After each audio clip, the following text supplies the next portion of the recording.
మంత్ర, యంత్ర, తంత్ర, మూలిక, రుద్రాక్ష, నవరత్న, హోమ, క్రియ, జ్యోతిష్య, వాస్తు, హస్త సాముద్రికాలచే బ్రహ్మాస్త్ర పరిష్కార మార్గం.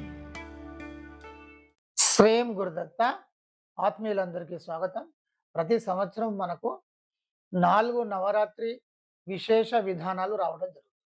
అంటే ప్రతి సంవత్సరం కూడా ఒక సంవత్సరంలో 4 ఎందుకు వస్తూ ఉంటాయంటే, మనకు అనేకమైనటువంటి సమస్యలు వస్తూ ఉంటాయి. మంచి వస్తుంది, చెడు వస్తుంది. అది ఏదైనా సరే ప్రారబ్ధ ఫలితం కావచ్చు, లేదా నక్షత్ర గ్రహ దోషాలు, ఇతరుల యొక్క కుట్ర, కుతంత్రాలు, సహాయ సహకారాలు ఏవైనా కావచ్చు. ఇలా వస్తూ ఉంటాయి. కానీ మనం ఒక మనిషి ఏం కోరుకుంటాడు? ముందుకు వెళ్ళేటువంటి క్రమంలో అన్నిటిని కూడా అన్ని సమస్యలను నిర్మూలన చేస్తూ, అన్ని సమస్యలను శక్తివంతంగా, శాశ్వతంగా నిర్మూలన చేసుకుంటూ, ఒక మంచి ఫలితాలను, సౌఖ్యాన్ని, ఆనందాన్ని, ఆధ్యాత్మిక విధానాన్ని పొందేటువంటి ప్రయత్నం అంతా చేయడం జరుగుతుంది. కనుక ఇక్కడ ఒక మనిషికి అనేక రకాలైనటువంటి ఈతి బాధలు ఉండడం జరుగుతుంది కనుక, వాటిని నిర్మూలనం అనేటువంటిది చేయాల్సిందే. చేయకుండా మనం ఒక సత్ఫలితాన్ని మనం పొందలేము. ఇక్కడ వారాహి దేవి మనకు ఈ జూలై నెలలో, అంటే ఈ సంవత్సరంలో మనకు 15వ తేదీ నుండి మొదలుకొని 23వ తేదీ వరకు, పాడ్యమి నుండి నవమి వరకు మనకు ఈ గుప్త నవరాత్రులు రావడం జరిగింది. ఈ వారాహిదేవి యొక్క నవరాత్రులనే గుప్త నవరాత్రులు అని చెప్పేసి అంటూ ఉంటాం. అంటే ఈ గుప్తము అనేటువంటిది ఏమిటంటే, చాలా మంది రహస్యంగా తమ సమస్యల నిర్మూలనకు చేసుకునేటువంటి విధానము. సరే, ఇప్పుడు ఎవరికి ఏ సమస్య ఉన్నా కూడా ఈ నవరాత్రి విధానాన్ని మీరు అనుసరించాల్సిందే. కానీ మనం చేసేటువంటి విధానంలో ఏముంటుంది? కొంతమంది పూజ చేస్తారు. కొంతమందేమో స్తోత్రాలు చదువుతా ఉంటారు. కొంతమందేమో మంత్ర విధానాలు, కొంతమంది ప్రయోగ విధానాన్ని చాలా శక్తివంతంగా చేయడం జరుగుతా ఉంటుంది. అయితే ఎవరికి తెలిసినటువంటి విధానాన్ని వారు అనుసరిస్తారు. ఇక్కడ మనకు చాలా శక్తివంతంగా తెలిసినటువంటి విధానం ఏమిటి అంటే, ఏదైనా సరే ఒక మంత్ర విధానము అయితే చాలా శక్తివంతంగా పనిచేస్తుంది. చాలా క్లియర్ ఇది. ఇక్కడ సమస్త జగత్తంతా కూడా దైవంచే సృష్టించబడితే, దైవము కూడా మంత్ర విధానము ప్రకారం నడవడం జరుగుతుంది. ఆ మంత్రము మనం చేయడం జరుగుతుంది. సమస్త జగత్ దైవాధీనము, తత్ దైవము మంత్రాధీనము, తత్ మంత్రము మానవాధీనము. ఇది గుర్తుపెట్టు.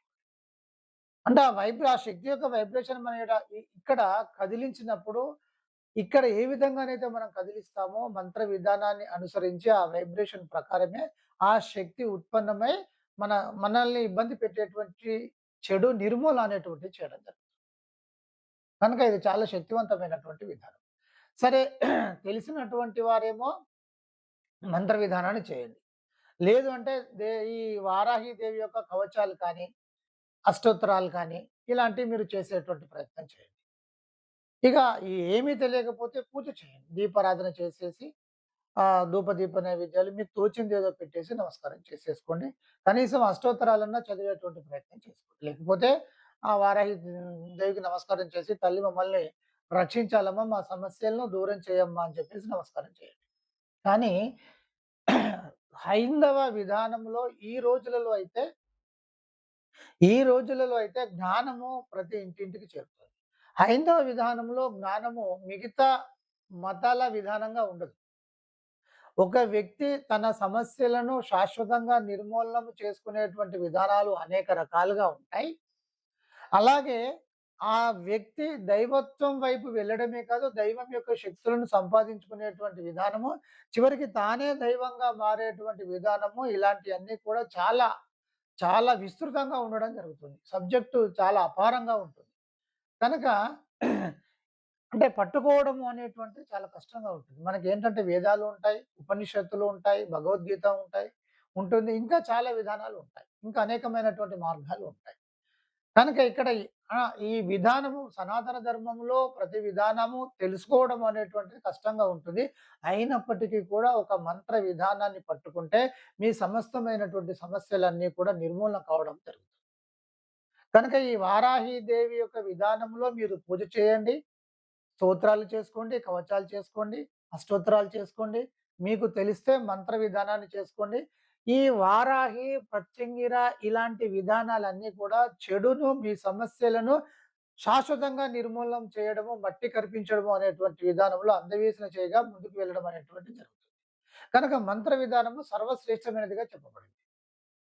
ఇక్కడ మీరు ఈ చేసేటువంటి విధానంలో ఈ వారాహి, ప్రత్యంగిర ఉధృతమైనటువంటి స్థాయిలో ఒక రజోగుణ విధానంతో ముందుకు వెళ్ళడం అనేటువంటిది జరుగుతుంది కనుక, మీరు చాలా స్పష్టంగా మంత్ర ఉపదేశము అనేటువంటిది తీసుకొని తినాలి. ఇది పారంపర్యంగా అంటే పరంపరగా వచ్చేటువంటి ఒక మంత్ర విధానం కానీ, లేదా ఒక గురువుల ద్వారా శక్తివంతమైనటువంటి గురువుల ద్వారా శక్తివంతమైనటువంటి మంత్ర విధానాన్ని తీసుకునే ప్రయత్నం చేయండి. చాలామందేంటంటే మూల మంత్రాలు చేస్తుంటారు. నేను చాలా సందర్భాల్లో చెప్తున్నాను. మూల మంత్రాలు కాదు మనం చేయాల్సింది. మూల మంత్రాలు చేస్తే మూల విధానంలోకి, దైవత్వ విధానంలోకి వెళ్ళడం జరుగుతుంది. మనకు ఆ దైవ విధానంలోకి వెళ్తే ఇహానికి సంబంధించినయన్నీ కూడా తగ్గిపోవడము, దైవత్వం పెరగడం ఇది కామన్ బిడ్డ. దైవము అనే దైవత్వ విధానానికి వెళ్ళినప్పుడు మనం ఈ భౌతిక ప్రపంచంలో ఉండేటువంటియన్నీ కూడా తగ్గిపోతుంటాయి. అందుకే విపరీతంగా ధ్యానం చేస్తే కూడా గంటలు, ఒక గంట ధ్యానం చేస్తే అన్ని రకాలుగా మంచిది. కానీ గంటకు మించి మీరు తీవ్రంగా ధ్యానం చేస్తూ మీరు ముందుకు వెళ్ళినట్టయితే, మీరు బాహ్య ప్రపంచంలో కోల్పోవడం జరుగుతా ఉంటది. కోల్పోవడం అంటే ఏం లేదు బిడ్డ, మీ ఆసక్తి అనేటువంటిది వాటిపైన ఉంటది. ఇక ఒక దానిపైన ఆసక్తి ఉండి, ఒక కోరిక బలంగా ఉన్నప్పుడు అది నిర్మాణం జరుగుతుంది. కానీ, అది కోల్పోవడం జరుగుతుందంటే, అది ఆ నిర్మాణం అంతా కూడా వెళ్ళిపోవడం జరుగుతుంది. అందుకని ఇక్కడ చాలా స్పష్టంగా మూల మంత్ర విధానము సాధ్యమైనంత వరకు చేయకూడదు. మరేం చేయాలి? ఆ దేవి లేదా దేవత యొక్క కామ్య మంత్రాన్ని, కోరికలను తీర్చేటువంటి విధానము, ఆ దైవం యొక్క విధానాన్ని మీరు తీసుకుంటే, చాలా శక్తివంతంగా మీరు ధనం కావాలా, ధాన్యం కావాలా, సంతానం కావాలా, మీకు ఏది కావాలో అది ఉనగూరడం అనేటువంటిది జరుగుతుంది. ఇది మీరు చేయాల్సినటువంటి విధానం. అయితే ఇక్కడ మీరు చెప్పాను గదా! ఈ నవరాత్రులలో పూజ, జపము, స్తోత్రాలు మీకు ఏది తోస్తే అది ఖచ్చితంగా చేసేటువంటి ప్రయత్నం చేయండి. ఉపాసకులు రాత్రి వేళలో చేస్తే చాలా మంచిది. ఎందుకంటే సమస్యలన్నిటిని కూడా అంటే ఈ నెగెటివ్ ఎనర్జీ ఎక్కువగా ఈ రాత్రి వేళలో విజృంభించే విధానం అనేటువంటిది ఉంటుంది కనుక, సో ఇలాంటి ఈ మంత్ర సాధన అనేటువంటిది చెడు బాగా అంటే ఇది అందరూ కాదు చేయాల్సింది.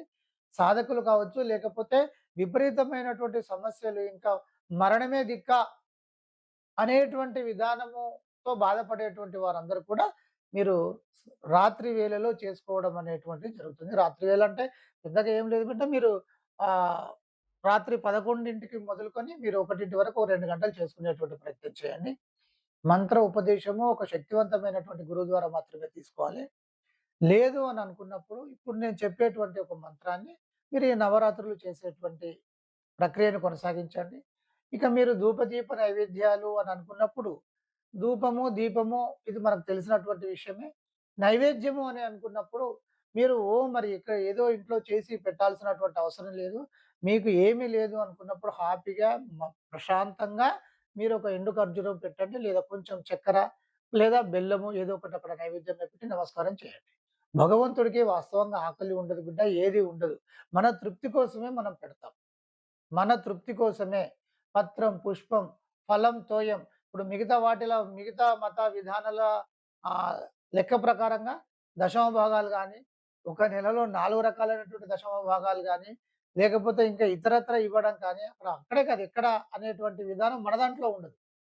మీరు గుడికి వెళితే మీరు మీకు తోస్తే వేయొచ్చు, లేకపోతే లేదు. మిమ్మల్ని అడిగేటువంటి వారు కూడా ఉంటారు.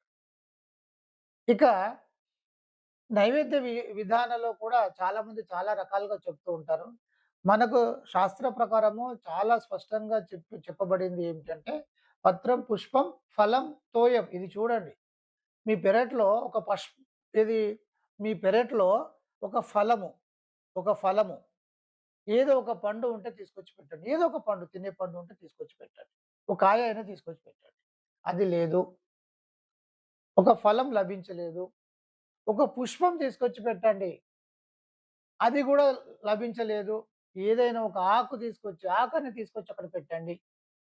కృతజ్ఞతాపూర్వకంగా అది గూడా లభించలేదు. కుండలో నీళ్ళో లేదా బావిలో నీరో బోర్‌లో, నీరులో ఏదో ఒక నీటిని తీసుకొచ్చి, "తల్లి నాకు ఇదే ఉందని" చెప్పేసి నమస్కారం చేయండి. ఇంత అద్భుతంగా ఇంకింకే ఇంక ఇంతకు మించిన విధానం ఉండదు. మీకు ఉంటే పెట్టండి. అది కూడా లేకపోతే లేదు అని చెప్పబడింది అంటే, ఇక ఇది ఎంత ఉత్కృష్టమైనటువంటి విధానమో మీరే అర్థం చేసుకోవాలి. కనుక ప్రతి ఒక్కరు కూడా వారాహి విధానాన్ని అనుసరించేటువంటి ప్రయత్నం చేయండి. ఓం హ్రీం, హ్రీం అంటే HREEM, ఎం హ్రీం. ఓం హ్రీం వారాహి శత్రు నిర్మూలిని స్వాహ. ఈ మంత్ర విధానాన్ని మీరు కనీసం ఒక అరగంట చేసుకునేటువంటి ప్రయత్నం చేయండి. ఈ శత్రు నిర్మూలిని అనేటువంటి ప్రాంతంలో దుష్ట నిర్మూలిని అని కూడా మీరు పెట్టుకోవచ్చు. దీని ద్వారా దుష్ట గ్రహాల విధానం కూడా ఎవరికైనా నవగ్రహ విధానం సరిగ్గా లేకపోతే ఇది ఆ విధానానికి కూడా పనిచేస్తుంది. ఇలా మీరు ఈ మంత్రాన్ని కనీసం ఒక అరగంట, వీలైతే ఇంకా ఎక్కువగా ఈ 9 రోజులు అత్యంత శక్తివంతమైనటువంటి విధానం ఏంటంటే, ఇప్పుడు నేను చెప్పినటువంటి మంత్ర విధానాన్ని మీరు సర్వకాల సర్వావస్థలయందు కూడా మానసికంగా జపించొచ్చు. మానసిక విధానానికి ఎలాంటి అంటు, ముట్టు దోషాలు ఉండవు. మీరు దీపారాధన చేసి ఒక అరగంట చేసుకుంటారు. ఈ 9 రోజులు మాత్రం నిరంతరంగా చేసుకోవచ్చు. ఇక మనకి ఎక్కడ కూడా అంటే నియమాలు అనేటువంటిది అది మీ ఇష్టం బిడ్డ. 9 రోజులు గురుగారు మేము నియమంగా ఉంటాము అంటే అది మీ ఇష్టము. మేము కింద పడుకుంటాము. ఇప్పుడు మాల వేసుకుంటే మాలాధారణ వేసుకునేటువంటి వారు నియమాలు ఎలాగైతే పాటిస్తామో, ఈ 9 రోజులే కదా గురుగారు మేము పాటిస్తాము అనుకునేటువంటి వారు పాటించొచ్చు. లేదు అని అనుకునేటువంటి వారు అరగంట చక్కగా మంత్ర సాధన చేసేసి హ్యాపీగా మీ పనులు మీరు చేసుకోవచ్చు. అందరికీ బ్లెస్సింగ్స్. మంత్ర, యంత్ర, తంత్ర, మూలిక, రుద్రాక్ష, నవరత్న, హోమ, క్రియ, జ్యోతిష్య, వాస్తు, హస్త సాముద్రికాలచే బ్రహ్మాస్త్ర పరిష్కార మార్గం